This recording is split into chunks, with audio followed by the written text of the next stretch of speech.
Listen up. If you're sitting there scrolling, living on other people's highlight reels, wrapped in soft excuses and warm comforts, then this is for you. You think life owes you a start. You think the world will pause and hand you a trophy because you woke up with feelings. Newsflash, feelings don't pay bills. Excuses don't build empires. Comfort zones rot ambition like fungus in a humid closet. So ask yourself one brutal question. Why not you? I want you to picture two men, two boys once, who grew up under the same roof in the same neighborhood with the same broken streetlights, the same relatives who gave the same unsolicited advice. Call one Alex and the other Sam. Alex and Sam were both 20 when they left home. Both had average grades, average looks, average problems. Both had the exact same supply of time. 5 years later, their lives do not look the same. Not by a small margin, but by an abyss. Alex owns choices. He pays his rent, yes, but he also pays himself first. He learned a marketable skill. He reads. He invests. He says no to toxic distractions, to nights wasted on meaningless thrills. He builds systems. He schedules his days like a general plans a campaign. He accumulates assets and options. He has problems. Obviously, life is not a fairy tale, but he has leverage. He can change jobs. He can take a risk. He can walk away from hunger because he has created a fortress of value. Sam still owes the same people the same apologies. He lives in the same apartment with the same cheap regrets. He swaps love interests like they're streaming shows. Binge, forget, repeat. He's in love with the idea of being loved, not the discipline of becoming someone worthy of real respect. He scrolls until his eyes dry out, compares himself to strangers, and blames circumstance when he's the one who refused the hard, quiet work.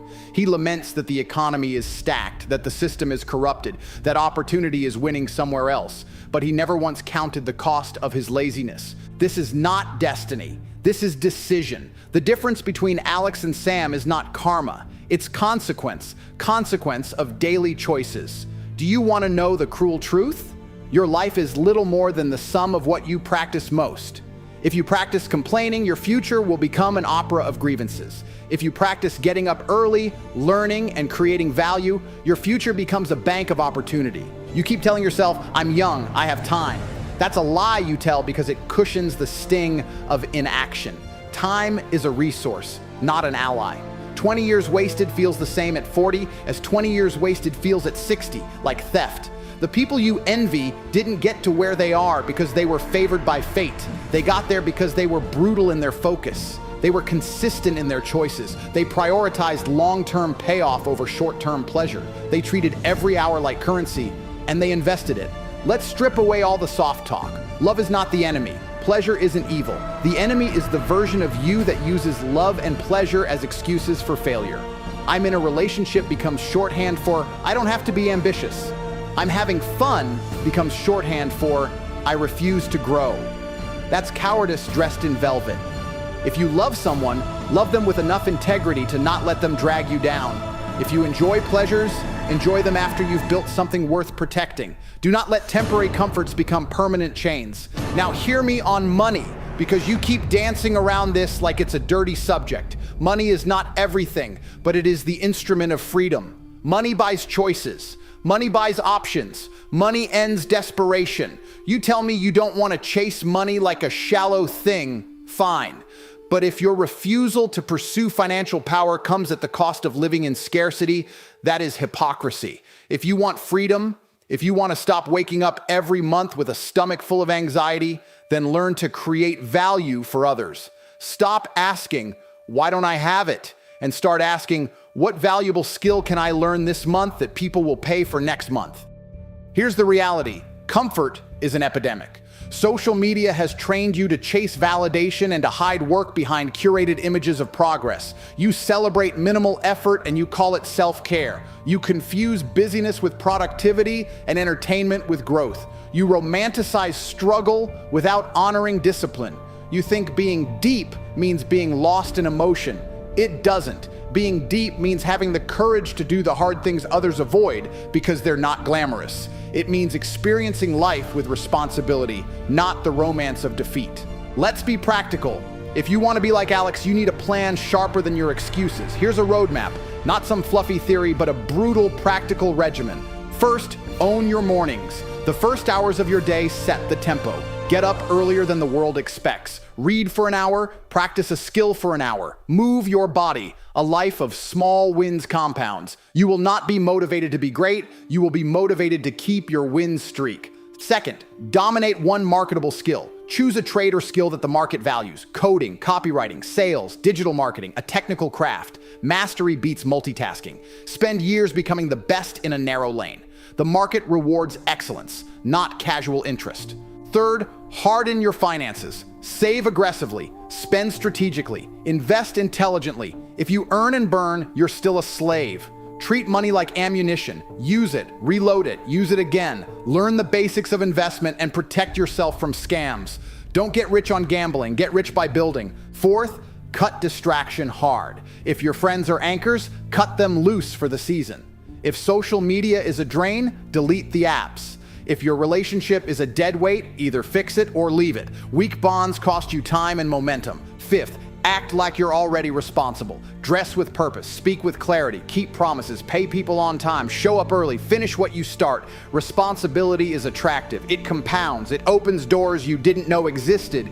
If you follow these steps, you will not only change your bank balance, you will change how the world treats you. You will attract opportunities. You will build confidence. You will become the kind of person people defer to, not pity. I know some of you will say, but I don't have resources. Fine, use leverage. Leverage is time, mindset, and relationships. Use the internet to learn. Use other people's platforms to sell. Use small capital to create recurring income. The first million is not always about having capital, it's about having discipline. You can start with nothing if you're willing to take every scrap of time and turn it into an advantage. And while we're being brutally honest, relationships and love will test you. They will tempt you to trade ambition for belonging. They will whisper, stay. It's safer here. Don't let safety become your prison. Real partners push you forward. They don't demand you stay small. If your partner fears your growth more than they support it, that's not love, that's codependency. Seek people who challenge you. Seek people who make you better. Now, the question I want you to tattoo in your mind, why not you? Not why should I, not why me, those are passive. Why not you demands action. It implies responsibility. It implies you could be the one if you decide to be. It shatters the myth that greatness is reserved for others. Here's a final truth. Pain and regret are inevitable. You will lose. You will get your heart broken. You will make mistakes. The difference between winners and losers is not whether they feel pain, but whether they store that pain as fuel or as excuse. Winners take the pain and use it like flint to spark their next victory. Losers tuck the pain under a blanket and call it a reason to stop. So stop waiting for a sign. Stop waiting for a better day, a nicer economy, a gentler universe. The universe doesn't owe you a stage. You create the stage by working while others scroll. You create the platform while others complain. You build a life while others make playlists of their sorrow. 5 years from now, what will you be? If you do nothing different, you'll get the same old results and you'll have better excuses.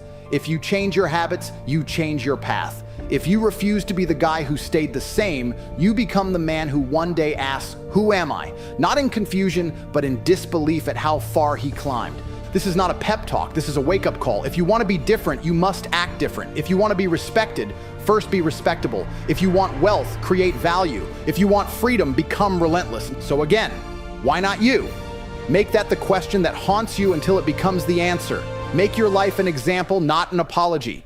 Start now, not tomorrow, not Monday, right now. Go, building, dominate.